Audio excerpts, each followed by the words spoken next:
ब्राह्मीं च वैष्णवीं भद्रां षड्भुजां च चतुर्मुखां त्रिनेत्रां च त्रिशूलां च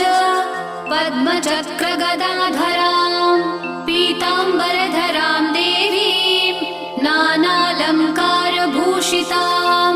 तेजःपुञ्जधरां श्रेष्ठां ध्यायेत् बालकुमारिकाम् ओङ्कारलक्ष्मीरूपेण विष्णोर्हृदयमव्ययम् विष्णुमानन्दमध्यस्थम् ह्रीङ्कारबीजरूपिणी ॐ क्लीं अमृतानन्दभद्रे सत्य आनन्ददायिनी